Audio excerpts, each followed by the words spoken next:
Hello po listeners and viewers of TSN Official. Ako po ito si Miss Lan na makakasama nyo para sa panibagong istorya. Dito lang yan sa ating pinakabagong channel, ang TSN Official. Pero bago ang lahat, syempre hindi mawawala ang ating comment of the day from our free views story. This is from Nenita D. Virtudes. I like all your stories that I can't sleep without watching your stories. Nako, maraming salamat po at hanggang sa pagtulog ay kasama niyo po kami. Kaya naman, here's another nakakakilig, pampatulog at interesting story para sa panibagong araw. At ngayon, ito ang istorya ni Paris at Derek. Sa isang eleganteng dining hall, na may mahahabang chandeliers at mamahaling tableware, ay magkasamang naghahaponan sina Paris at ang kanyang ama na si Don Marshall. Nakaayos ang lahat sa apag. Filet mignon, steamed asparagus at isang bote ng mamahaling red wine. Paris, I need to talk to you about something important. About what, Papa? Your wedding. Napatigil si Paris sa pagnguya at napatingin sa kanyang ama. Hindi niya alam kung tama ba ang pagkakarinig niya. Wait, Papa. What did you just say? Ikaw, Paris, magpapakasal ka na. Napainom ng tubig si Paris at pilit na pinapakalma ang sarili. Excuse me? You're kidding, right? Do I look like I'm joking? No, this can't be serious. Pa, this is insane. Inayos ng Don ang kanyang utensils at sinimulang hiwain ng steak. What's insane is the way you've been living your life, Paris. You're already in your late 20s, pero wala kang direksyon. Puro ka travel, shopping, at parties. It's about time you take responsibility. Nangunot ang noo ni Paris at inismira ng ama. Papa, I'm doing just fine. I don't need a husband to be responsible. It's not about needing a husband. It's about doing what's best for this family. Oh, here we go again. The family, the legacy, the reputation. Lahat ng yan, puro yan ang iniisip mo. What about me, ha? Wala ka bang pakailam sa gusto ko? Pinunasan ni Don Marshall ang kanyang labi gamit ang napkin at tumingin ng diretsyo sa anak. Alam mo, Paris, you have been given everything. Money, power, connections. Pero anong ginawa mo? Wala. You wasted everything. Napatayo si Paris at napahawak sa sentido. Oh my God! Papa, really? Just because I'm not some business robot like you, I'm a waste? Paris, this isn't about emotions. This is about making sure that you don't destroy everything I've built. Built? Wow! So everything in this family is just a business transaction to you? Hindi ito usapang negosyo lang. We have an image to protect. This marriage will be beneficial for you and for us. Beneficial? For who? For you. For the family. For our company. Hindi ako for sale pa. Hindi mo na iintindihan. Sumandal si Paris sa upuan at tinitigan ang ama. No! Ikaw ang hindi nakakaintindi. Enough, Paris. You are getting married. And if I don't? Then I'll make sure you have no choice. Anong ibig niyo sabihin? Nilapag ni Don Marshall ang kubyertos at tumingin ng diretsyo. I will cut you off. Your credit cards, your accounts, your properties, everything. Wala kang makukuha ni isang sentimo. Natahimik si Paris. Alam niyang hindi nagbibiro ang kanyang ama. Kaya nitong gawin yun. Kaya nitong tanggalin ang lahat ng luho at karangyaan na meron siya ngayon. Ngunit, hindi siya papayag na matali sa isang kasal na hindi niya ginusto. You're unbelievable, Papa. I'm doing this for your own good. No! You're doing this for you! Tumingin si Paris sa kanyang pinggan at biglang nawala ng ganang kumain. You should start preparing. You can take away everything, Papa. But you can't force me to marry someone I don't love.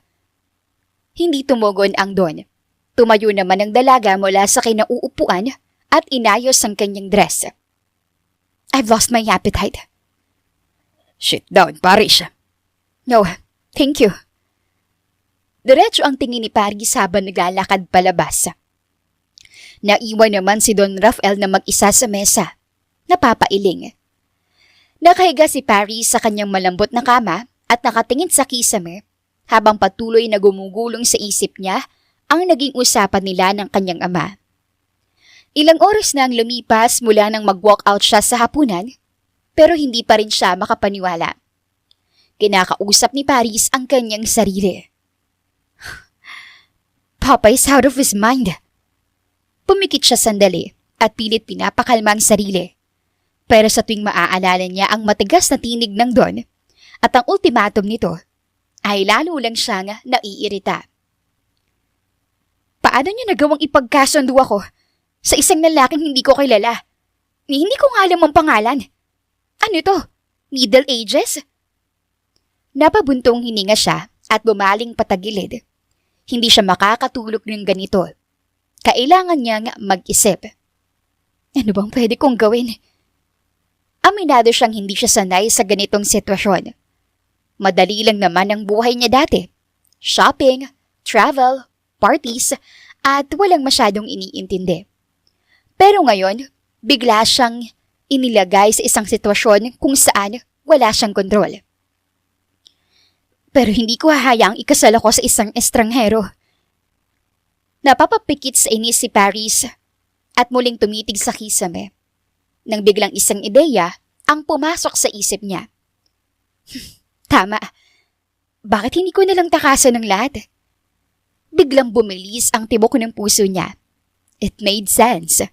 Kung aalis siya bago pa maging official ang kasal, ay wala nang magagawa ang papa niya. She just needed to be out of reach. Kapag wala siya ay walang kasalang magaganap. Ngumiti si Paris ng tila mapang-asar. Gusto niyang tanggalin lahat ng access ko? Fine. Pero hindi niya ako kayang ikulong sa buhay na ayoko. Agad na bumangon si Paris. Bumangon mula sa kama at tinungo ang kanyang walk-in closet. Kailangan niyang maghanda. Maagang nagising si Paris kinaumagahan. Mas maaga pa kaysa sa nakasanayan niya. Sa buong buhay niya, hindi pa siya nagising nang wala pang sikat ang araw. Pero ngayon ay wala siyang choice. Tahimik si Paris na bumangon mula sa kama at mabilis na tinungo ang kanyang walk-in closet. Alam na niya ang gagawin. Kinuha niya ang isang medium-sized na luggage at sinimulang ilagay ang ilang pirasong damit. Mga neutral na kulay. Walang masyadong branding para hindi agad makatawag pansin. Hindi siya maaring magdala ng kahit anong mamahaling bagay na madaling makikilala. Kailangan kong umalis nang hindi nila namamalayan. Sunod niyang tinungo ang kanyang secret drawer. Doon, nakatago ang isang bagay na hindi alam ng kanyang ama. Ang kanyang secret account na matagal na niyang itinabi para sa kanyang sarili. Batid ni Paris na darating ang araw na kakailanganin niya ito. Pero hindi niya akalaing ngayon pala mangyayari iyon. Binuksan niya ang kanyang laptop at mabilis na nag-transfer ng sapat na halaga mula sa kanyang account papunta sa isang untraceable prepaid debit card. Ilang segundo lang ay tapos na ang lahat. Kinuha niya ang card, isinilid ito sa loob ng kanyang jacket at inihanda na ang sarili. No turning back now. Makalipas ang ilang oras, nasa kanyang kwarto lang si Paris buong umaga. Kunwari walang alam habang hinihintay ang tamang pagkakataon. Sa ibaba, ay naririnig niya ang tunog ng mga sasakyan at boses ng kanyang ama na may kausap sa telepono. Alam niyang malapit na itong umalis para sa isang business meeting. Ilang minuto pa ang lumipas at narinig niyang nagsimula ng umandar ang kotse ng kanyang ama. This is it. Lumapit si Paris sa pinto at maingat itong binuksan. Dahan-dahan siyang lumabas at sinisiguradong walang makakapansin. Wala siyang kasama, walang katulong, walang bodyguard. Lahat sila ay abala sa kani-kanilang gawain. Ang iba nasa kitchen at ang iba ay naglilinis sa ibang bahagi ng mansyon. Mabilis na gumalaw si Paris. Diretso siya sa garahe kung saan nakaparada ang kanyang sasakyan. Isang matte black Range Rover na hindi kapansin-pansin kumpara sa iba. Habang naglalakad siya ay panay ang lingon niya sa paligid. Bawat takbang ay parang isang segundo ng adrenaline rush. Nang makarating siya sa sasakyan, ay mabilis niyang binuksan ng pinto at sumakay.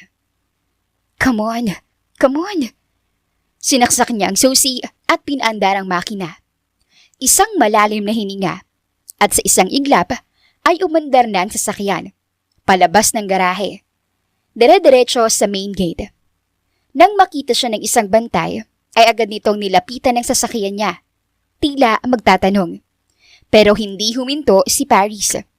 Pinaharurot niya sa sasakyan sa daan at alam niyang wala na itong atrasan. Maagang bumaba si Don Marshall mula sa kanyang silid at dumiretso sa malaking dining hall ng kanilang mansyon.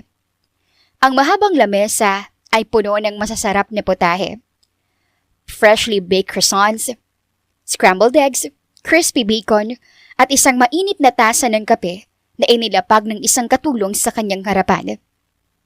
Kinuha niya ang tasa at dahan-dahang lumagok ng kape habang nagbabasa ng morning newspaper. Tahimik at maaliwalas ang umagang iyon dahil hindi pa napapansin ni Don Marshall ang pagkawala ng kanyang nag-iisang anak. Ilang minuto na ang lumipas pero hindi pa bumababa si Paris. Napakunot ang noo ng Don. Hindi ito pangkaraniwan. Kahit tamad bumangon ng anak niya, ay hindi nito kailanman pinalalagpas ang breakfast. Lalo na, at isa ito sa mga paborito nilang mag-ama na pagsamahan. Ibinalik niya ang tasa sa platito at tumawag sa isang katulong. Yaya Meding, puntaan mo nga si Paris at gisingin mo. Kanina pa ako dito. Hindi pa bumababa ang batang iyon. Opo, Don Marshall. Sandali lang po, taakyatin ko siya. Mabilis na tumayo si Yaya Meding mula sa gilid ng hapagkainan at nagmamadaling umakyat patungo sa kwarto ni Paris. Karaniwan na niyang ginigising ang dalaga tuwing umaga, lalo na't sanay itong gumising ng tanghali. Ngunit ngayong araw ay tila may kung anong kaba siyang nararamdaman. Nang marating niya ang pinto, ay maingat niya itong kinatok. Iha, gising na. Kakain na raw kayo, sabi ng papa mo. Walang sagot mula sa loob. Mulang kumatok si Yaya Meding at ngayon ay mas malakas. Iha, nakatulog ka pa yata ulit. Matapos ang ilang segundong paghihintay at wala pa ring tugon, ay marahang pinihit ni Yaya Meding ang doorknob. Bukas ito. Dahan-dahan niyang binuksan ng pinto at huminga ng malalim. Lumingalinga sa loob.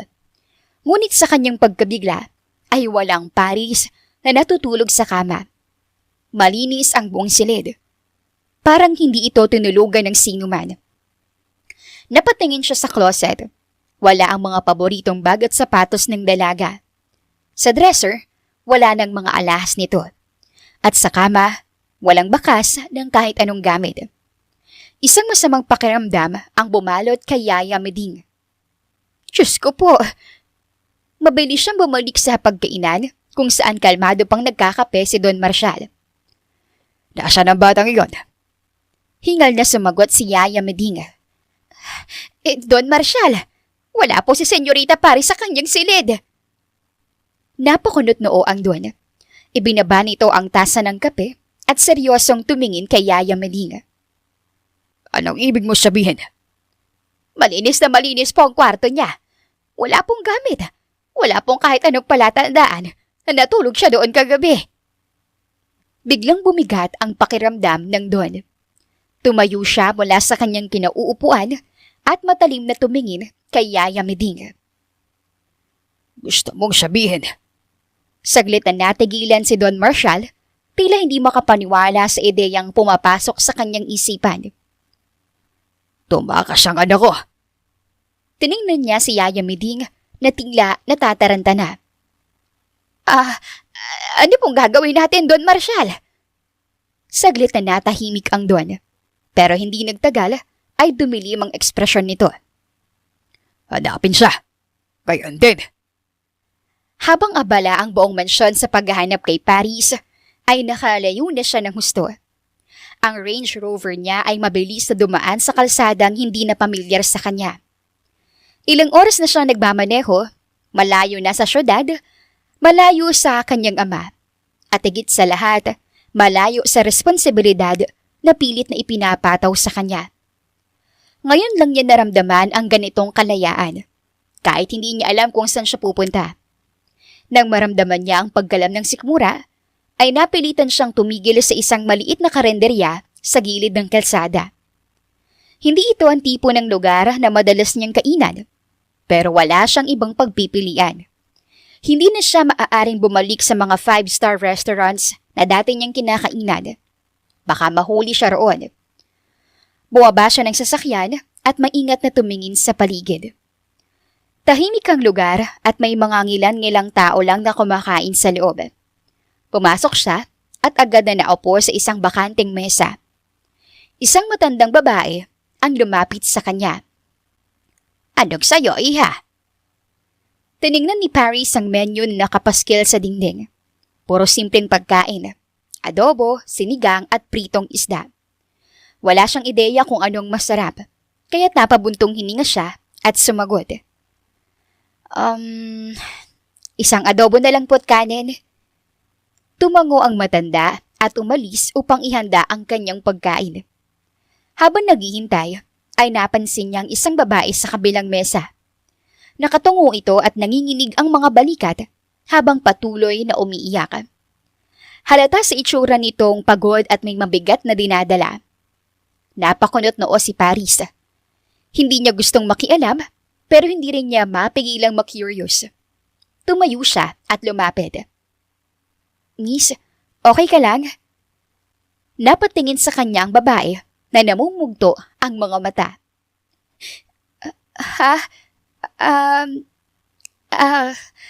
Oo, okay lang ako. Kita sa mukha nito na hindi ito totoo. Hindi ka naman mukhang okay eh. Napabuntong hininga ang babae at nagpakawala ng isang mapait na ngiti.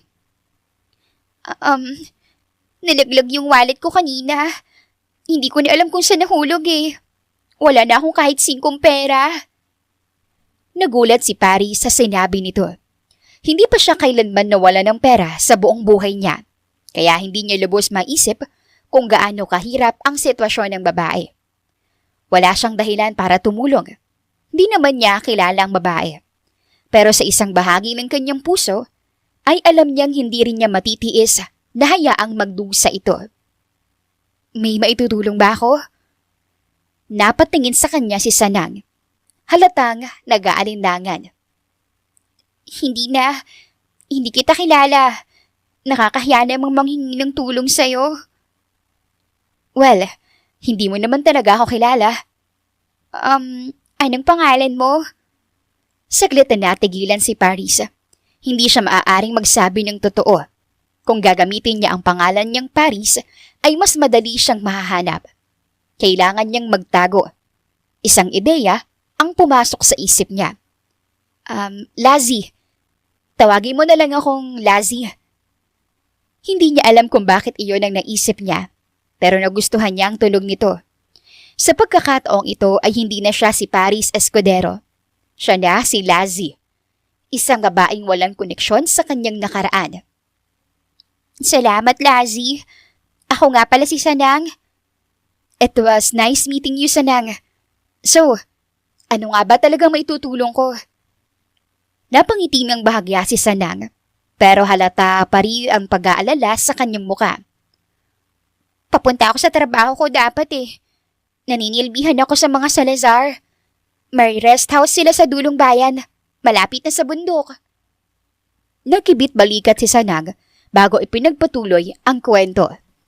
Pauwi na sana ako dun kaso nga, nalaglag yung wallet ko. Wala akong pamasahe. Hindi ko alam kung paano ako makakabalik. Napaisip si Paris na ngayon ay si Lazzy. Kung hindi siya tumigil sa karinderyang ito, ay hindi niya makikilala si Sanang. At kung hindi siya nagdesisyong tumakas, ay hindi siya mapapadpad sa lugar na ito. Parang ito na ang sagot sa iniisip niyang problema. Ang direksyon kung saan siya dapat pumunta. O sige, ako na lang ang maghahatid sa'yo. Talaga? Naku, nakakahiya naman. Wala namang problema. Wala rin naman akong pupuntahan eh. Kaya, bakit hindi na lang kita ihatid? Napangiti si Sanang at bakasang pasasalamat sa kanyang mga mata. Salamat, Lazzy. Ang bait mo naman. Habang nagbabayad si Lazzy ng in-order nilang pagkain, ay biglang napatigil si Sanang at tumingin sa kanya. Teka, hindi mo pa sinasabi. Tagasan ka ba? At anong ginagawa mo rito? Natigilan si Lazzy. Ito na naman ang tanong na ayaw niyang sagutin ng totoo. Hindi siya maaaring magpakatotoo sa isang tao ngayon lang niya nakilala. Kaya muli siyang nagsinungaling. Pinagtabuyan ako ng tiyahin ko mula sa bahay namin. Hindi niya ako gusto kaya pinalayas niya ako. Wala akong choice kundi umalis.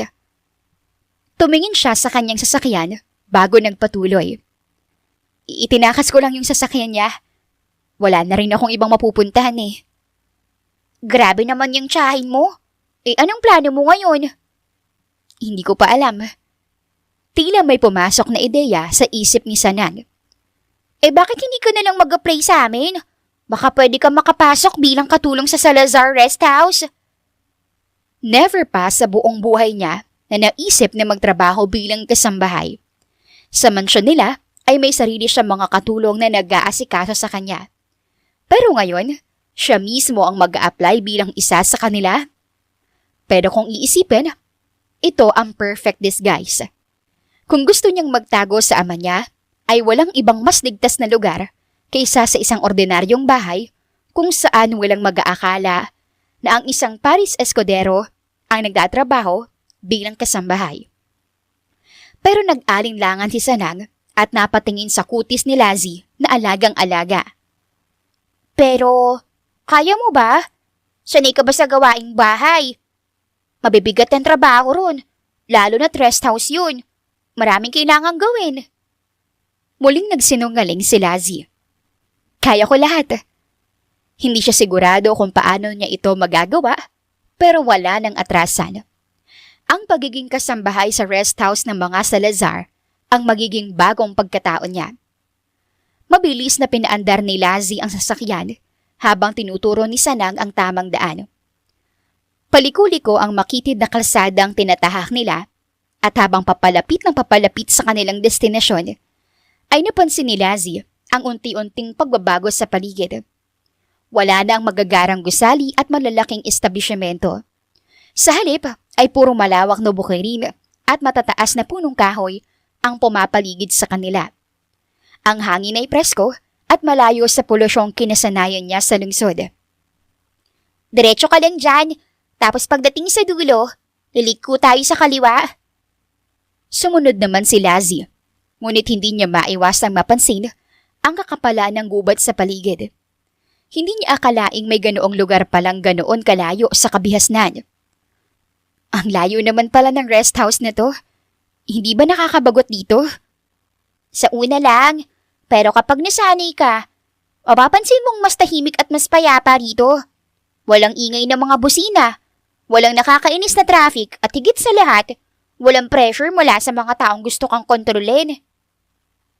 Natigilan si Lazzy sa sinabi ni Sanang. Walang pressure mula sa mga taong gusto kang kontrolin. Parang pinatatamaan siya ng kapalaran. Maya-maya pa ay natatanaw na nila ang mataas na bakal na gate ng rest house. Malawak ang paligid at may isang lumang bahay na gawa sa bato at kahoy sa kabila ng bakuran. Hindi ito kasing gara ng mansyon nila sa Maynila, pero may kakaibang alindog ito. Parang isang tagong paraiso na hindi basta-basta mahahanap ni numan. Habang bumabagal ang takbo ng sasakyan, ay biglang humarap sa kanya si Sanang at parang may naalala. Ay, Nakalimutan ko palang sabihin sa'yo yung magiging amo natin dyan. Sino? Napabuntong hininga si Sanang bago nagpatuloy. Ay, si Sir Derek. Hindi man lang nagpakita ng interes si Lazzie. Hindi importante kung sino ang amo. Basta, makahanap lang siya ng matutuluyan at maitago ang kanyang pagkatao. Siya yung nag-isang anak ng namayapang mag-asawang Salazar. Nandyan siya ngayon kasi parang galit sa mundo. Pero may mansyon at lupain sila sa Maynila. Ewan ko ba kung bakit mas gusto niya rito magstay? Wala naman ako pakailam sa kanya, Sanang. Ang importante sa akin ngayon, may matutuluyan ako at may trabaho kahit paano. Papasok na sana ni Lassie ang sasakyan sa loob ng bakuran nang biglang pigilan siya ni Sanang. Sandali lang! Huwag mong ipasok yung sasakyan mo dyan! Ha? Bakit naman? Baka magtaka si Sir Derek kung bakit may dala kang sasakyan. Hindi naman normal na may katulong na may sariling kotse. May punto si Sanang. Kung gusto niyang manatiling ligtas at hindi mahalata, dapat niyang itago ang sasakyan niya. May alam akong lugar malapit dito kung saan mo pwedeng iparada yan. Doon na lang natin itago para hindi mahalata. Wala nang nagawa si Lazzie kundi sumunod. Inikot niya ang sasakyan papunta sa isang lumang daan sa likuran ng rest house, kung saan may lumang kubo at mataas na damo. Dito ba? Oo, dito hindi niyan mapapansin. Halika na, maglakad na lang tayo papunta sa mansyon. Nagmamadaling bumaba si Lazzie. Isinara ang pinto ng sasakyan at sumunod kay Sanang. Ramdam niya ang bigat ng sitwasyong pinasok niya, pero wala na itong atrasan. Sa bawat takbang niya papunta sa rest house, ay unti-unting bumibigat ang kanyang pakiramdam. Hindi niya alam kung ano naghihintay sa kanya roon, pero isang bagay lang ang sigurado. Kahit medyo pagod na sa biyahe, ay walang reklamong naglakad si Lazzie. Wala siyang ibang choice. Kung gusto niyang makalayo sa ama niya, at sa pilit na kasal, ay kailangan niyang magsakripisyo. Habang naglalakad sila sa isang mahabang driveway, na natatakpan ng malalaking punong kahoy, ay hindi maiwasan ni Lazzie na mapansin ang buong paligid. Hindi ito kasing laki ng mansyon nila sa Maynila, pero ramdam niyang mayaman pa rin ang nagmamay-ari nito. Maganda ang landscape, may malaking fountain sa harapan, at mismong mansyon ay parang luma pero elegante. Parang typical na rest house ng isang pamilyang mayaman, pero ayaw masyadong magpakita ng yaman. Nang makarating sila sa harap ng malalaking kahoy na pinto, ay kumatok si Sanang. Ilang sandali lang ay bumukas ito at isang matandang babae ang lumabas. Manang Tere, buti nandito ka. May bago kong kasama. Tiningnan ng matanda si Lazzie mula ulo hanggang paa na parang hinuhusgahan kung totoo nga bang pangkatulong ang babaeng ito. Makinis ang kutis ni Lazzie, maayos ang tindig, at halatang hindi sanay sa ganitong klaseng buhay. Sino to? Si Lazzie po. Wala nang matutuluyan kaya naisip ko, baka pwede siya na lang po yung bagong katulong dito. Lumingon si Manang Tere kay Lazzie at nagtatanong ang mga mata. Kaya mo bang magtrabaho rito? Hindi madali ang buhay dito, iha. Nagkibit balikat si Lazzie at pilit na pinapakita na hindi siya aatras. Opo, kaya ko po. Hindi na kumbinse si Manang Tere. Muli siyang tumingin kay Sanang na parang gustong siguraduhin kung sure ba ito sa desisyon niyang dalhin si Lazzie. Pero sa huli ay napabuntong hininga ito. O sige, pero hindi ako magpapasya. Kailangan munang makausap si Sir Derek. Pagkarinig ng pangalang iyon, ay napakunot noo si Lazzie. Sino po si Sir Derek? Bago pa makasagot si Manang Tere, ay ununahan na siya ni Sanang. Siyang amo natin. Yung kinikwento ko sa iyo kanina, ano ka ba? Di ka kasi nakikinig eh. Napaisip si Lazzie dahil hindi naman talaga niya iniintindi ang sinasabi ni Sanang kanina bago sila tumuloy sa mansyon. Halika na, samahan kita kay Sir Derek. Sinamahan ni Manang Tere si Lazzie papunta sa loob ng mansyon. Malawak at elegante ang loob nito. Pero halatang hindi masyadong naaalagaan dahil sa alikabok at ilang gamit na hindi nakalugar ng maayos. Tahimik ang buong bahay. Tanging tunog ng kanilang mga yabag ang maririnig habang naglalakad sila sa hallway. Huminto sila sa isang malaking pinto at marahang kumatok si Manang Tere. Sir Derek, pasensya na po, pero may ipapakilala ko sa inyo. Walang sumagot. Ilang sandali pa ay binuksan ni Manang Tere ang pinto.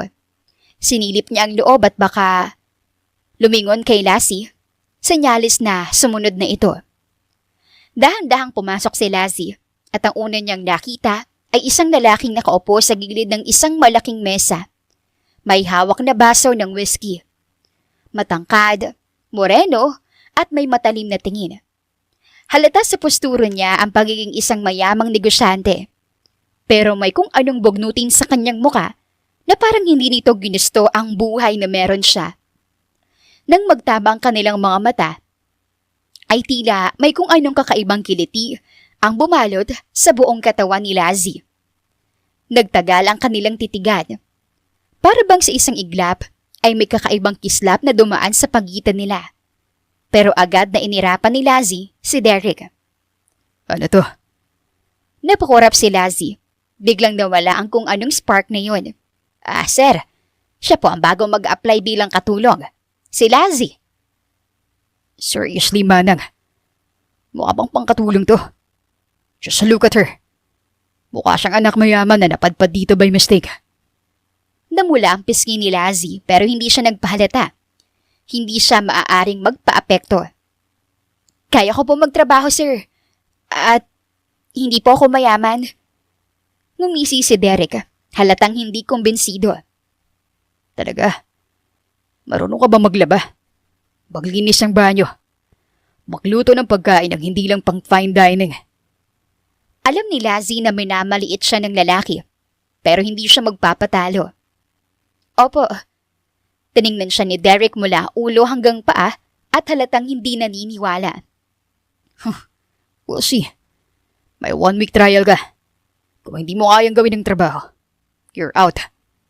Salamat po, sir. Whatever. Huwag mo lang akong istorbohin. At pagkatapos ay uminom ulit si Derek ng whiskey. Hindi man lang tiningnan ulit si Lassie. Samantala, si Lassie ay nagpakawala ng malalim na hininga. Bagong buhay, bagong simula.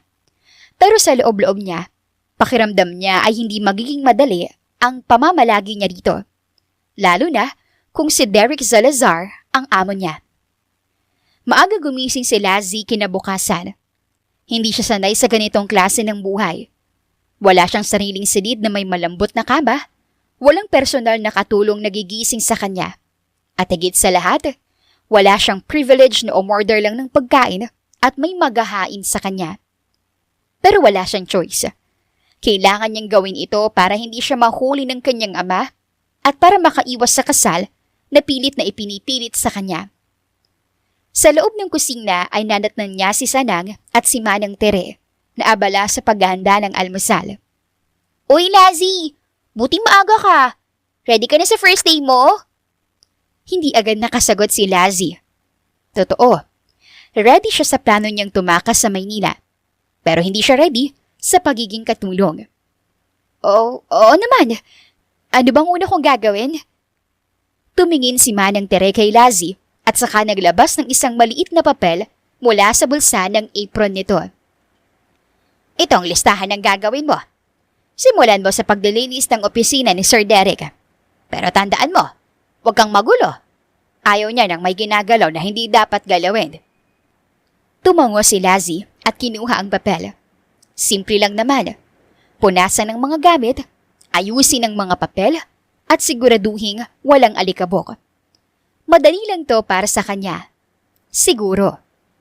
Pagpasok ni Lassie sa opisina, ay agad siyang natulala. Napakalaki ng kwarto. Parang isang executive office sa isang malaking kumpanya. May bookshelf na puno ng mamahaling libro, may isang malaking lamesa sa gitna na puno ng papel, at may isang istante kung saan nakadisplay ang kung ano-anong figurine, tropeyo at art pieces. Okay, Lazzy. Kaya mo to. Sinimulan ni Lazzy sa pagpupunas ng mga mesa at bookshelf. Sa una ay maayos naman siya nakakagalaw. Ngunit nang dumating siya sa istante na may mga mamahaling dekorasyon, ay biglang bumilis ang tibok ng kanyang puso. Napakaliit ng space at sobrang delicate ng mga figurine. Isang maling galaw lang ay siguradong may mahuhulog. Dahan-dahan siyang nagpunas. 1, 2, 3. Naku, mukhang kaya naman ni Lazzy. Ngunit sa huling punas niya ay hindi niya namalayan na natamaan ng kamay niya ang isang maliit ngunit mamahaling figurine. Tumigil ang mundo niya. Dahan-dahan niyang tiningnan ang sahig at nakita niyang basag na basag ang figurine. Para siyang binuhusan ng malamig na tubig. Biglang bumukas ang pinto. Ano yung tunog na yun? Napakurap si Lazzy at mabilis na tinakpan ng bibig. Dahan-dahan niyang nilingon si Derek na nakatayo na ngayon sa pintuan. Nakapamulsa at may malalim na tingin. Agad na sinubukan ng dalaga na pulutin ang mga basag na piraso. Pero lumapit si Derek at nakita ang nangyari. Anong ginawa mo? Dinig na dinig ang galit sa boses nito. Hindi ito sumisigaw pero sapat na ang tono nito para manlamig ang dalaga. Aksidente lang po. Pasensya na po. Pasensya? Alam mo ba kung magkano yan? 500,000 pesos. That's an antique figurine from Italy. Hindi lang yan basta display. Napalunok muli si Lazzy. 500,000 para lang sa isang maliit na figurine. Nakita niyang dumilim ang muka ng binata. Alam mo bang hindi ko kailangan kunin ka rito? Kung hindi mo kaya ang trabaho, umalis ka na lang. Para bang isang matalim na kutsilyo ang binitiwang salita ni Derek. Hindi niya alam kung bakit, pero parang tumusok ito sa dibdib niya. Alam ni Lazzy na mali siya. Alam niyang wala siyang karapatang magreklamo. Pero hindi rin niya akalaing sa unang araw pa lang niya, masasaktan na siya sa ganitong paraan. Wala siyang nagawa kundi tumango. Mabilis na kinuha ang mga basag na piraso at umalis ng opisina. Nagkulong siya sa silid niya. Di niya alam kung bakit, pero hindi niya mapigilan ang pagtulo ng kanyang luha. Buong buhay niya ay hindi pa siya nasisigawan ng ibang tao. Kahit kailan, hindi siya napagalitan ng ganoong klaseng tono. Lahat ng tao sa paligid niya ay laging maingat sa pagsasalita sa kanya. Hindi lang siya sinigawan, parang itinuring pa siyang walang kwenta. Napabuntong hininga si Lazzy at pilit pinunasan ng mga mata. Ilang minuto ang lumipas ay bumukas ang pinto. Si Sanang. Uy, Lazzy, okay ka lang ba? Hindi siya sumagot. Tumabi si Sanang sa kanya at hinaplos ang likod niya. Wag mo nang dibdibin si Sir Derek. Talagang suplado yun eh. Pero wag kang mag-alala. Nasigawan na rin ako niyan dati. Tiningnan siya ni Lazzy. Halatang gulat. Talaga? Oo naman. Lahat ng tao dito napagalitan na niya. Ikaw pa ba? Sanang, hindi ko alam kung kakayanin ko to. Hinawakan ni Sanang ang kamay ni Lazzy at ngumiti. Kaya mo yan, Lazzy. 1 linggo lang naman, di ba? Kapag nakapasa ka, may matutuluyan ka. Tsaka masasanay ka rin sa ugali ni Sir Derek. Napaisip si Lazzy. Totoo nga naman. 1 linggo lang. Kailangang kayanin niya. Pinunasan ni Lazzy ang mga mata at tumango. Sige, hindi ako susuko. Ngunit sa loob-loob niya ay may isang bagay siyang hindi maintindihan. Bakit sa kabila ng inis niya kay Derek, ay may kung anong epekto pa rin ito sa kanya? Bakit kahit galit siya rito, ay hindi niya maiwasang maramdaman ang kakaibang tensyon sa pagitan nila? Hindi, Lazzy. Huwag kang magpakatanga. Isa lang ang goal niya, ang magtago, magtrabaho, mabuhay. At kahit anong mangyari ay hindi siya dapat madistract ng lalaking ito. Habang si Lazzy ay nagmamaktol at umiiyak sa kwarto, si Derek naman ay nasa loob ng kanyang opisina. Nakaupo sa kanyang swivel chair at nakatanaw sa basag na figurine sa ibabaw ng kanyang mesa. Hindi niya maintindihan ang nararamdaman niya. Sanay na siyang sumigaw at magsungit sa mga kasambahay. At sa totoo lang, hindi na bago sa kanya ang makitang may natatakot, umiiyak o nag-resign dahil lang sa kanya. Palagi naman siyang ganito. Pero bakit ngayon, tila may kung anong bumabagabag sa kanya? Bakit biglang sumikip ang dibdib niya nang makita niyang namuo ang luha sa mga mata ni Lazzy? Napapikit si Derek at marahang hinilot ang sentido niya. Damn it, Derek. Ano ba nangyayari sa'yo? Alam niyang nasaktan si Lazzy sa mga sinabi niya. Kita niya iyon sa paraan ng pagkakakurap ng dalaga, sa panginginig ng mga labi nito, at sa pagbagsak ng balikat nito bago tuluyang umalis sa opisina niya. Sa ilang beses na sumigaw siya sa mga kasambahay niya noon, ay ngayon lang siya nakaramdam ng ganitong klase ng guilt. Hindi gusto ni Derek ang pakiramdam na to. Muli niyang tiningnan ang basag na figurine. Napabuntong hininga siya. Oo, mahalaga sa kanya ang figurine na yon. Pero worth it ba ang ginawa niyang pagsigaw kay Lazzy? Tumayo si Derek at lumapit sa bintana ng kanyang opisina. Mula roon ay natatanaw niya ang ilang bahagi ng hardin. Pilit niyang hinahanap kung nasaan si Lazzy. Pero naisip niya na marahil ay nasa silid ito. Malamang umiiyak. Hindi niya maintindihan, pero parang may kung anong kumukurot sa dibdib niya sa pag-iisip na umiiyak ito dahil sa kanya. Kinakausap na niya ang sarili. Ano ba naman to, Derek? Hindi ka ganito. Ilang minuto siyang nanatili sa tapat ng bintana hanggang sa bumuntong hininga siya at bumalik sa kanyang mesa. Kinuha niya ang telepono at nabili sa tinawagan si Manang Tere. Pagkatapos ng ilang ring, ay sinagot ito ng matanda. Sir Derek, may kailangan po kayo? Nasaan si Lazzy? Sir, nasa kwarto po niya. Mukhang hindi magandang pakiramdam. Alam ni Derek na hindi sakit ang dahilan.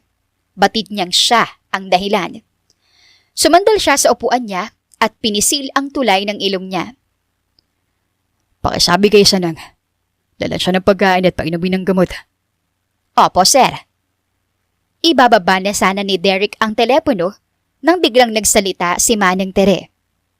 Sir, kung okay lang po, huwag niyo po masyadong sisigawan si Lazzy. Bata pa po yun eh. Baka hindi niya kayanin. Natigilan ang binata. Palibhasa ay matagal na naninilbihan sa pamilya niya ang matanda. Kaya naman turing na niya dito ay parang lola.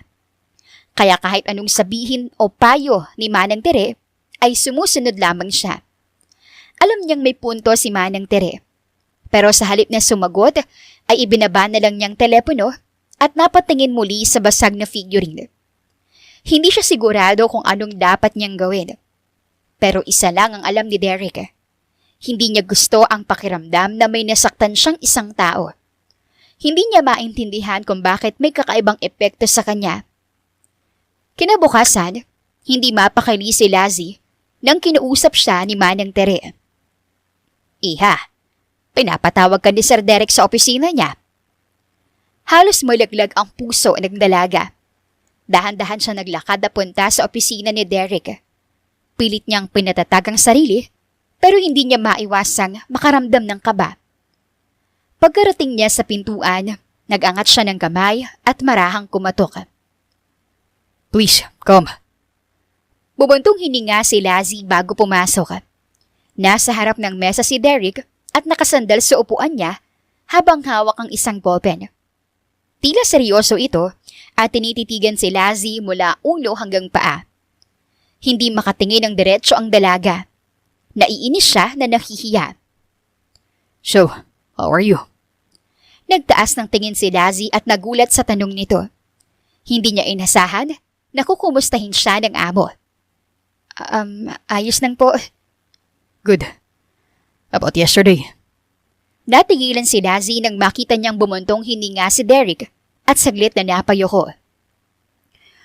I was too harsh on you. I shouldn't have shouted like that. Sorry. Parang hindi siya makapaniwala sa narinig. Nag-aalangan si Lazzy na sumagot, kaya tumango na lang siya ng bahagya. Pero may gusto lang akong linawin. Hindi pa kita na-interview. You're Lazzy, right? And pumasok ka sa lupain ko at nag-apply bilang maid. Without any documents, resume or kahit biodata na lang. Nanlamig si Lazzy. Ngayon niya na-realize na hindi pa pala siya opisyal na natatanggap. Napalunok siya. Paano niya maipapaliwanag dito? Hindi naman siya totoong kasambahay. Kailangan niyang mag-isip ng mabilis. Sir, kasi po, wala na po talaga akong ibang mapuntahan. Nagmakaawa po ako kay Manang Tere na tanggapin ako. Kahit pansamantala lang muna. That doesn't answer my question. Wala ka bang kahit anong ID? Any proof of identity? Lalong pinagpawisan si Lazzy. Magsasalita na sana siya nang biglang tumunog ang cellphone ni Derek. Tila biglang nagbago ang ekspresyon nito nang makita ang caller ID. Agad nitong sinagot ang tawag. Yeah. May sumagot sa kabilang linya pero hindi marinig ni Lazzy. Ang kita niya lang ay ang pag-igting ng panga ni Derek. I told you already. I don't care about that. Stop calling me. Muling nag-usap.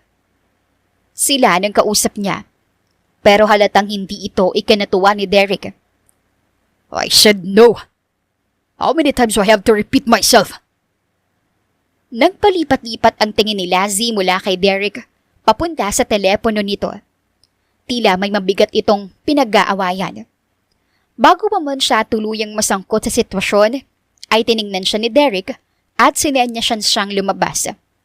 Hindi na nagdalawang isip pa si Lazzy at agad siyang lumabas ng opisina. Pagkalabas niya ay halos bumagsak siya sa hininga niya na pinigil kanina pa. That was close. Akala niya ay mapapalabas na siya ng mansyon. Pero bago pa man siya tuluyang makaalis sa may pinto, ay narinig niyang muli ang galit na boses ni Derek mula sa loob ng opisina. Stop controlling my life! Tila may binasag si Derek sa loob. Nanlaki ang mga mata ni Lazzy.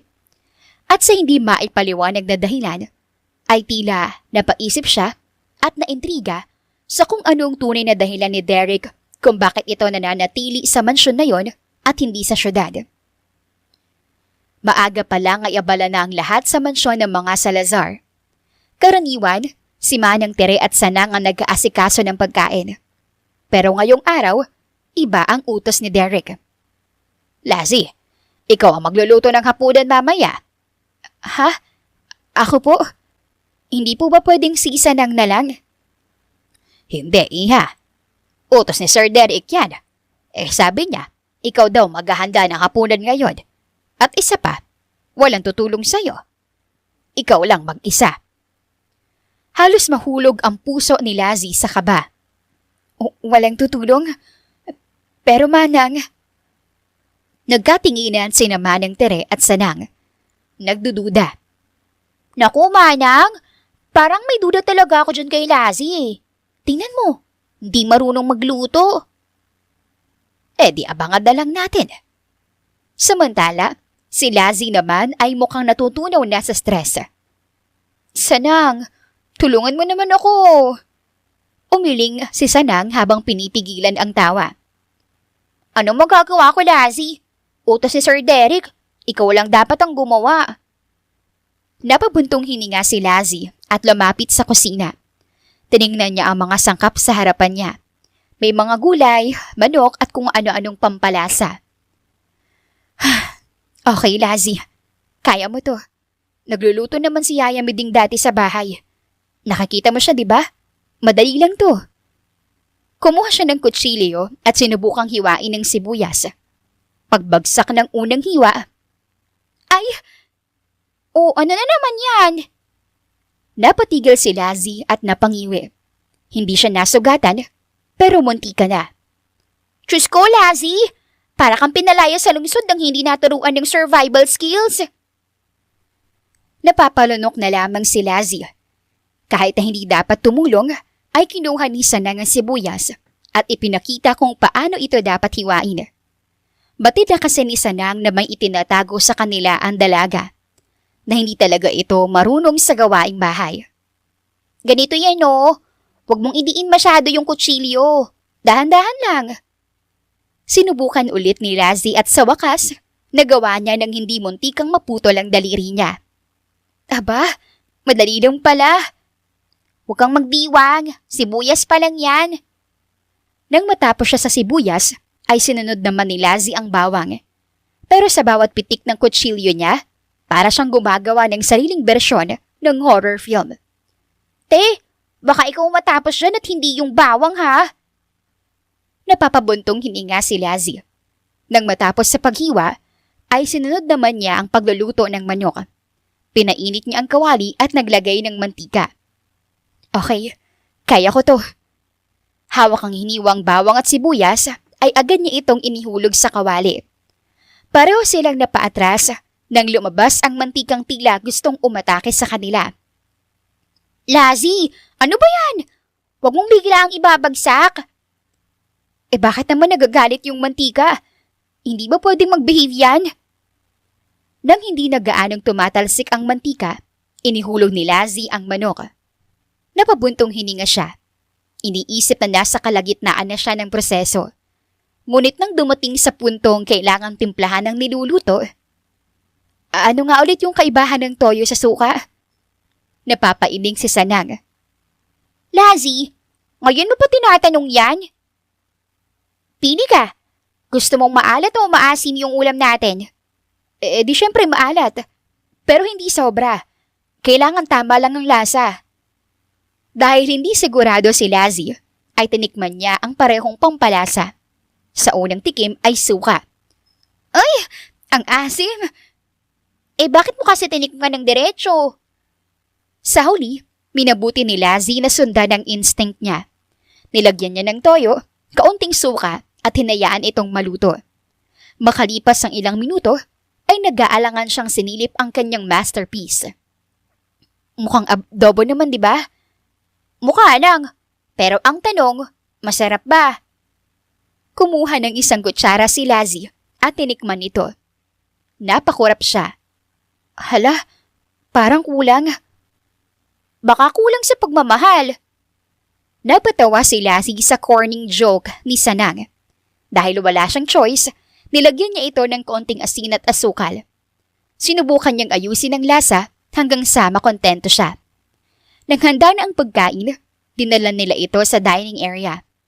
Nakaupo na roon si Derek at seryosong nagbabasa ng isang dokumento. Paglapit ni Razzie, hindi ito lumingon, pero nagsalita. Finally. Kala ko hindi ka na matatapos magluto eh. Napalunok si Razzie habang inilalapag ang pinggan. Umangat ang tingin ni Derek at sinipat ang pagkain. Kumunot ang noon nito. Adobo. Ngumiti si Razzie kahit kinakabahan. Opo. Walang imik na kumuha si Derek ng isang piraso ng manok at isinubo ito. Naghintay si Razzie at Sanang sa magiging reaksyon ng binata. At pagkatapos ng ilang segundo, ano to ulit? Halos mahulog ang puso ni Razzie. Adobo po. Muling sumubo si Derek, pero kitang-kita sa mukha nito ang pag-aalinlangan. Pagkatapos, ay tumingin ito kay Razzie. Parang may kulang. Hindi ko lang alam kung ano. But it's not the worst I've tasted. Hindi naman siya pangit ang lasa? Umiling si Derek habang patuloy na ngumunguya. Hindi naman. Pero, let's just say, malayo pa sa perfect. Napangiti si Razzie. Kahit hindi perpekto, at least hindi siya napahiya. Pagkatapos ng nakakapagod na araw, ay halos hindi na makagalaw si Razzie. Masakit ang kanyang likod, nanginginig ang mga kamay niya sa dami ng pinaghirapan, at ang pinakamalala, mukhang magiging daily chore na niya ang pagluluto.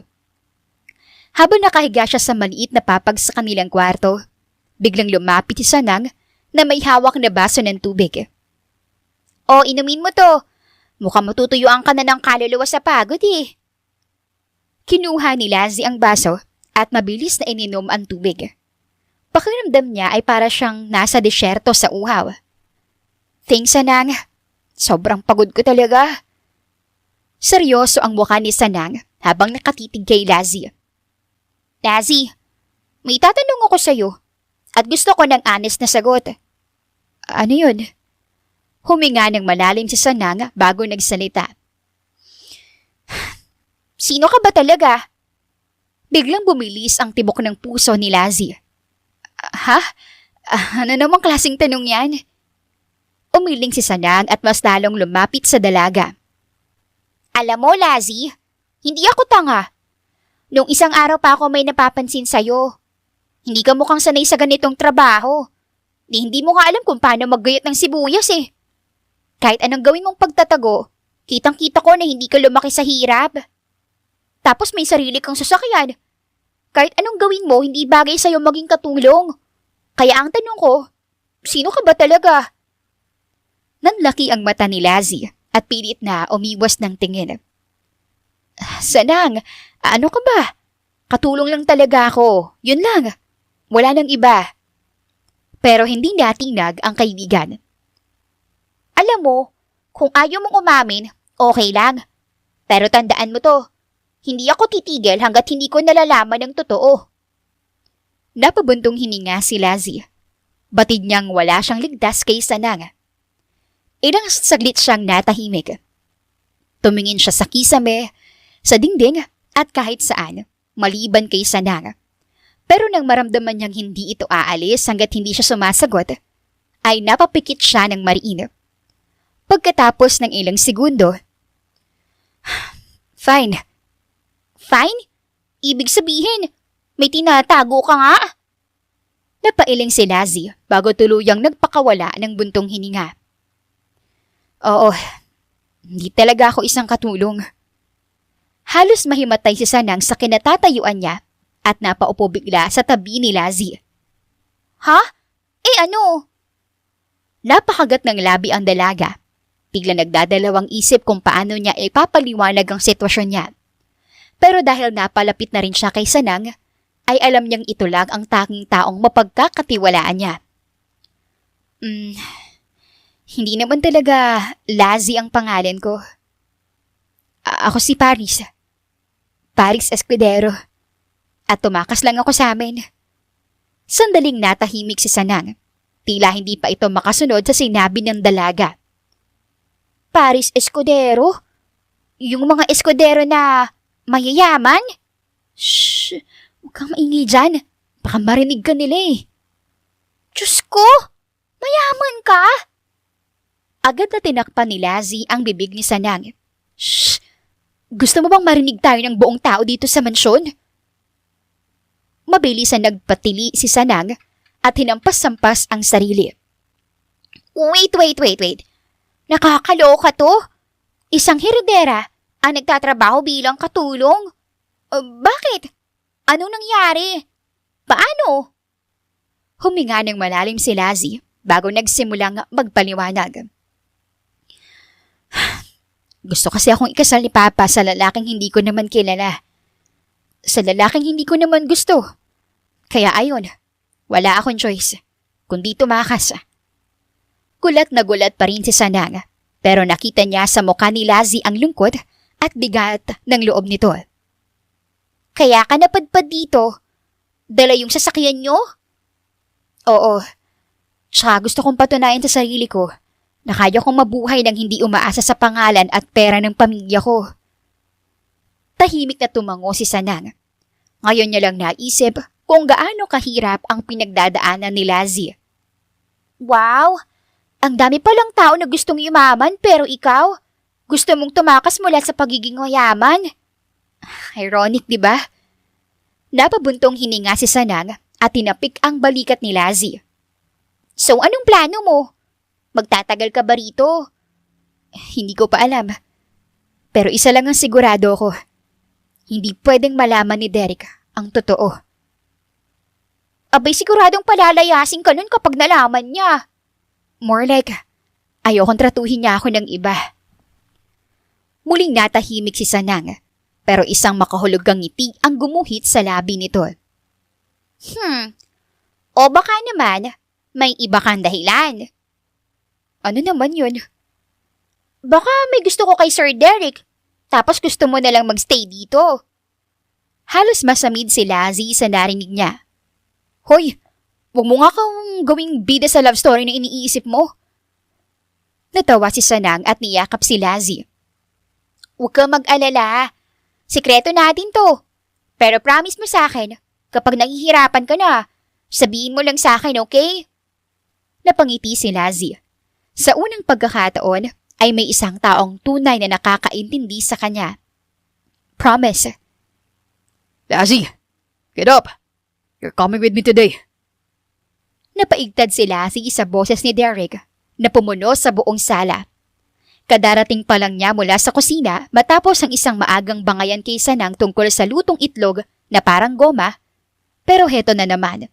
May bagong misyon na naman siyang kailangang gawin. Ha? Saan naman po? Sa bukay rin. Tutulungan mo ang mga magsasaka namin. Po? Ako po ba talaga? Exactly. That means you do whatever I say. Hindi na nakapagsalita si Lazzie. Wala rin siyang palusot. Kaya wala siyang nagawa kundi sundan si Derek palabas ng mansyon patungo sa malawak na bukirin.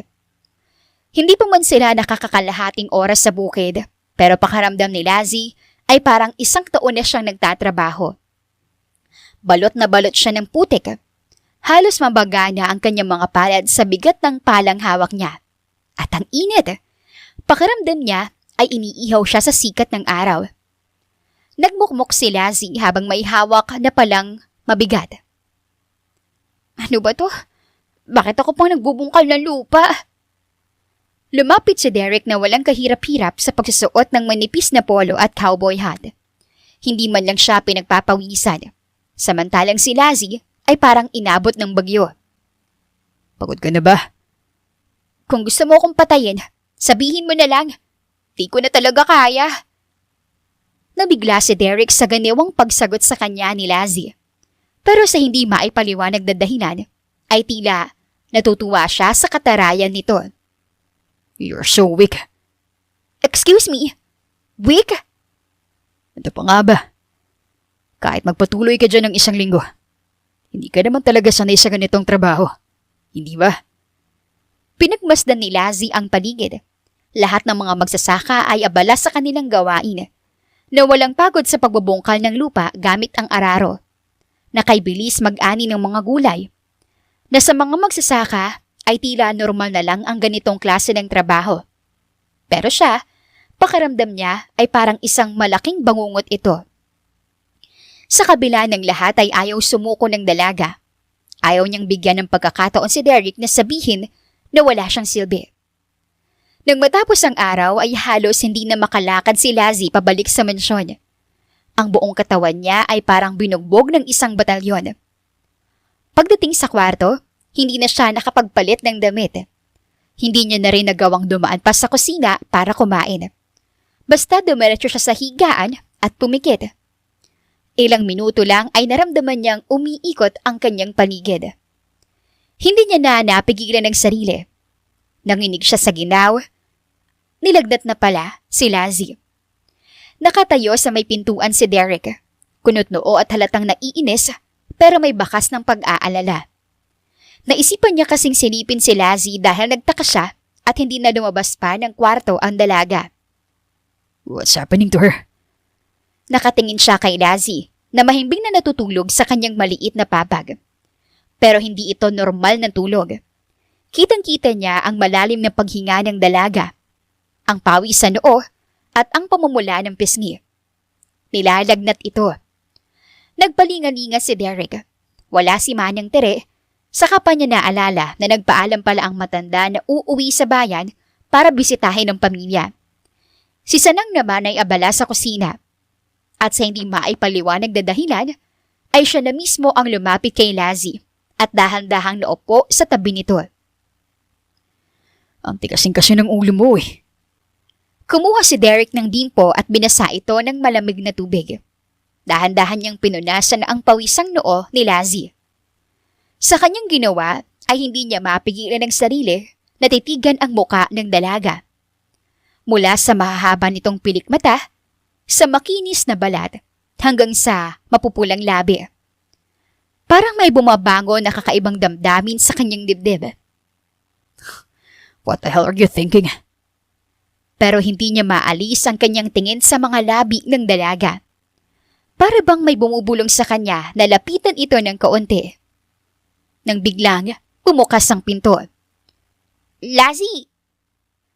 Napatigil si Sanang sa pagsasalita nang makita kung gaano kalapit ang mukha ni Derek kay Lassie. Literal na nakanganga ito sa nakita niya. Samantalang si Derek ay parang nasunog sa kahihiyan at mabilis na umurong palayo sa dalaga. Biglang tumayo si Derek at parang nagmamadali. I was just... Never mind. Ikaw na bahala dito.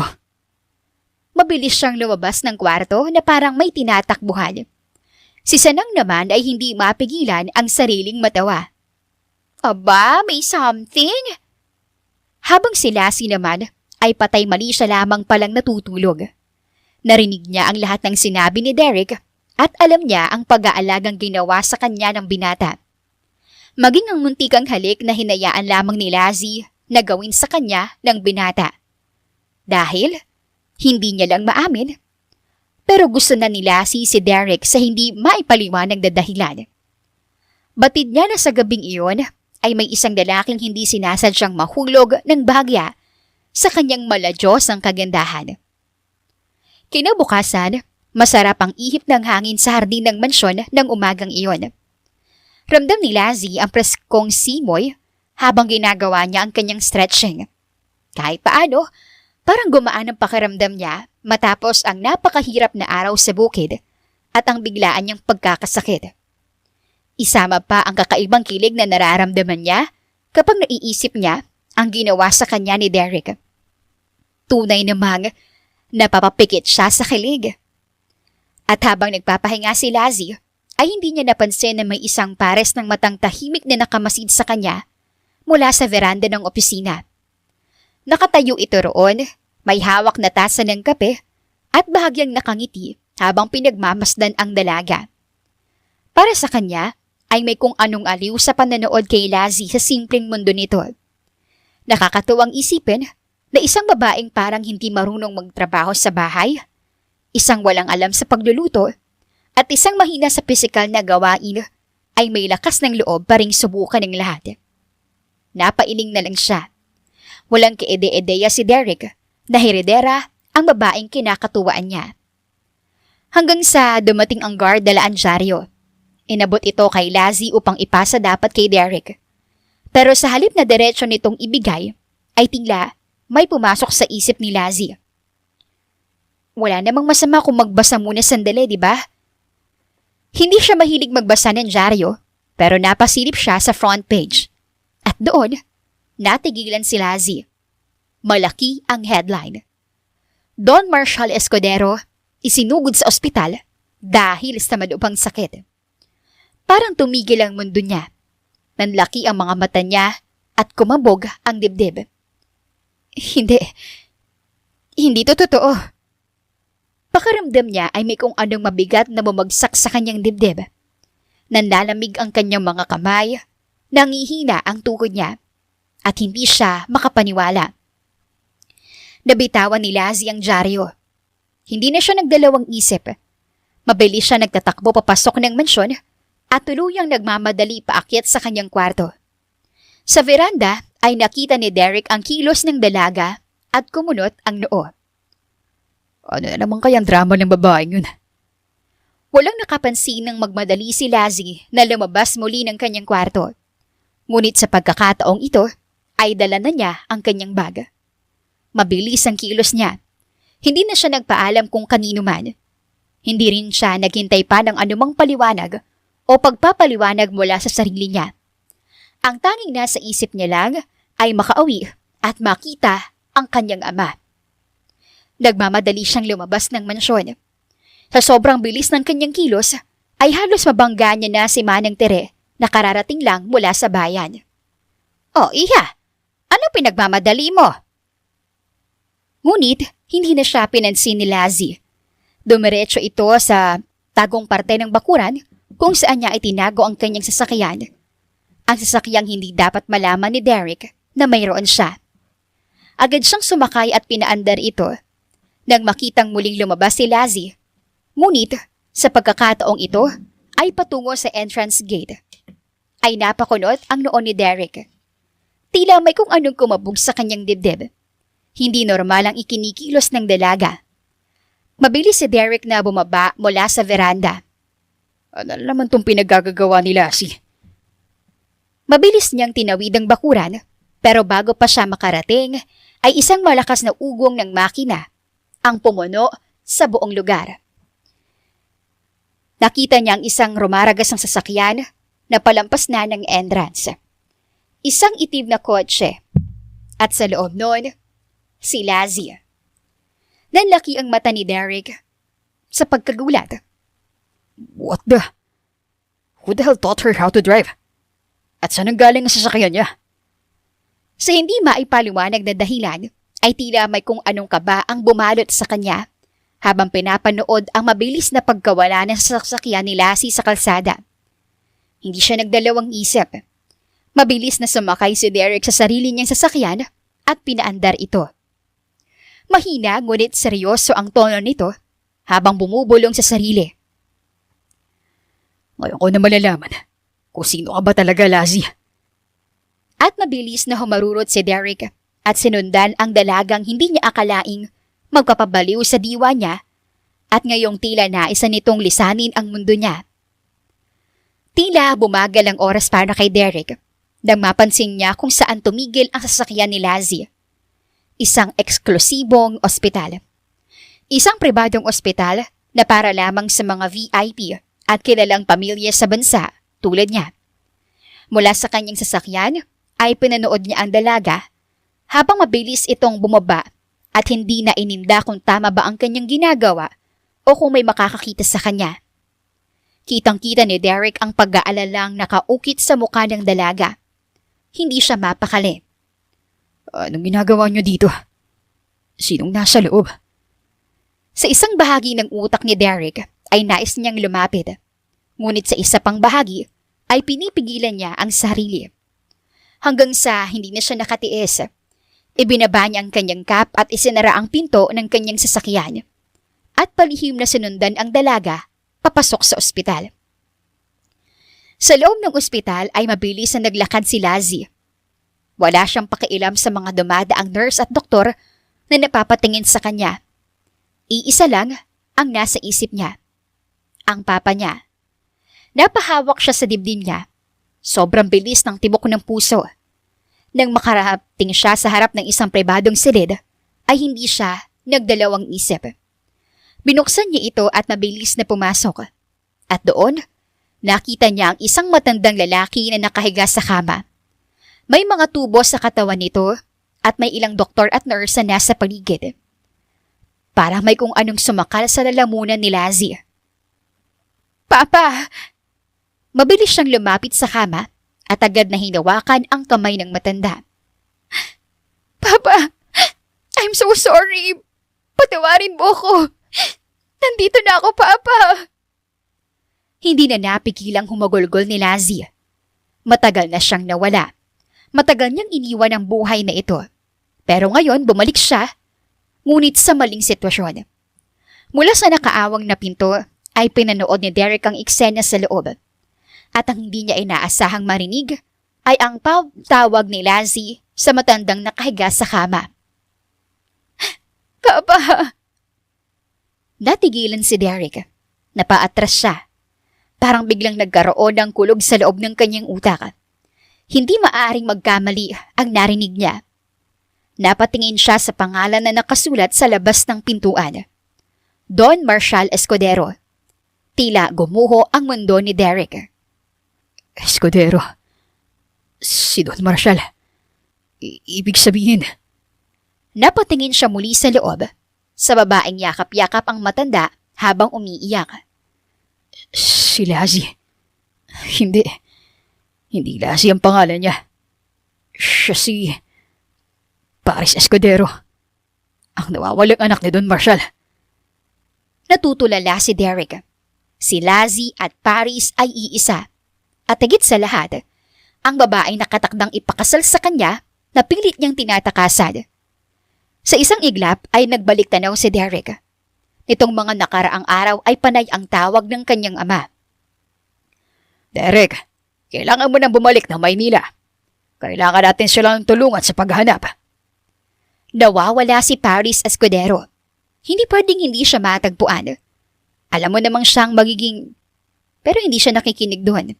Hindi niya ito binigyang pansin. Hanggang ngayon. Dahil ang babaeng kasama niya sa bensyon, ang babaeng halos pinahihirapan niya sa pagsubok, ang babaeng hindi marunong magluto, maglinis o magtrabaho sa bukid, ay hindi lang pala basta ordinaryong babae. Siya si Paris Escudero, ang kanyang magiging bride.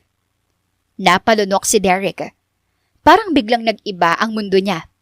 At ang hindi niya alam ay kung ano ang dapat niyang maramdaman. Tahimik na nakatayo si Derek sa labas ng silid. Pinagmamasdan ng umiiyak na si Lazzie na ngayon ay kilala na niya sa tunay nitong pagkatao bilang si Paris. Hindi siya makagalaw. Ang babaeng napalapit sa kanyang puso sa hindi inaasahang pagkakataon ay siya rin palang babaeng itinakda para sa kanya. Makalipas ang ilang oras, tahimik na lumabas ng ospital si Paris upang magpahangin. Lutang pa rin ang kanyang isipan. Hindi niya alam kung anong susunod niyang gagawin. Ngunit paglabas niya sa garden area ng ospital, bumungad sa kanya si Derek. Nakasandal sa pader, nakapamulsa at nakatitig sa kanya. Nagtagpo ang kanilang mga mata. Nagpanting ang dibdib ni Paris. Batid niyang alam na ni Derek kung sino talaga siya. Hindi niya alam kung dapat na siyang matakot, mahiya o magpaliwanag. Ngunit sa halip na galit ang makita niya sa mga mata ng binata, ay isang makahulugang ngiti ang sumilay sa labi nito. So, Paris Escudero Napakurap si Paris. Walang bahid panunumbat ang tono nito. Walang galit. Parang pinaglalaroan pa si Paris. I can explain. Ngunit hindi na niya natapos ang sasabihin dahil biglang lumapit si Derek at kinulong siya sa pagitan ng mga bisig nito at ng pader. Halos mapalunok siya nang maramdaman ang init ng katawan ng binata. So, my little spoiled princess was playing maid all this time, huh? Derek. Ngunit sa halip na pangaralan siya nito, ay biglang ngumiti si Derek. Hindi ang dati niyang matigas at supladong ngiti, kundi isang ngiti na puno ng pag-unawa. You know, kahit hindi ko pa alam na ikaw si Paris Escudero, matagal na akong sigurado sa nararamdaman ko. Derek, please, huwag mo sabihin yan. Hindi ako... Hindi ikaw ang ano. Isang hakbang pa at halos magdikit na ang kanilang mga labi. Hindi akong ideal girl para sa'yo. Hindi mo ako kilala. Ngunit isang malakas na tawa ang pinakawalan ni Derek. Paris, I know your style for the very first day na nakita kita. And I started to like you that day. Even you're hiding from Lazzie's identity. Pero, baka lang kasi ayaw mo sa mga spoiled na babaeng tulad ko. Tama ka. Ayoko sa spoiled na babae. Pero gusto ko ang babaeng lumaban sa akin kahit hindi siya marunong magluto. Ang babaeng nagparamdam sa akin ng guilt nang sigawan ko siya. Ang babaeng hindi sumuko kahit sanay siya sa hirap ng buhay sa mansyon ko. Tila nawala ang lahat ng hangin sa katawan ni Paris. At kung siya rin ang babaeng tinakda para sa akin, well, mas lalo ko siyang mamahalin. Nanlaki ang mata ni Paris. Hindi niya namalaya nang bumagsak ang luha sa kanyang pisngi. Dahan-dahang dinampot ni Derek ang kanyang baba, pinahid ang kanyang luha gamit ang hinalaki, at buong pagmamahal na tinitigan siya. Dito na pagtagpi-tagpi ni Paris na si Derek pala ang lalaking tinatakbuhan niya sa kasal. At ngayon ay dito rin pala siya mahuhulog. You're mine, Paris. Even if you pretend to be Lazzie again, kahit anong pangalan mo, ikaw pa rin ang gusto ko. At wala ka nang kawala sa akin. At bago pa makapagsalita si Paris, dumampi na ang mainit na labi ni Derek sa kanya. Isang halik na puno ng pangako. At doon niya napagtanto na hindi man niya alam kung paano siya dinala ng tadhana sa lugar ni Derek, pero sigurado siya sa isang bagay. Kung ano man ang kanyang tinakasan noon, ay hindi na niya muling tatakbuhan ang pag-ibig na ito. At sa wakas, nagtagpo rin ang dalawang pusong tunay na itinadhana. Mabilis namang nakarecover si Don Marshall simula nang umuwi na si Paris. Mas lalo pa itong gumaling at lumakas nang malamang matutuloy na ang kasal ng kanyang anak na ginusto niya para dito. Isang taon matapos ang lahat ng nangyari, sa isang magarang hardin ay naganap ang isang marangyang kasal. Habang naglalakad si Paris sa gitna ng aisle, ay bakas sa kanyang muka ang kasiyahan. Sa dulo ay naghihintay si Derek, nakangiti at puno ng pagmamahal ang mga mata. Mula sa pagtakas, pagsubok at mga lihim, ay natagpuan nila ang isa't isa sa paraang hindi nila inaasahan. Ngayon, sa harap ng kanilang pamilya at mga mahal sa buhay, tuluyan ang pinag-isa ng tadhana ang kanilang mga puso. Wakas.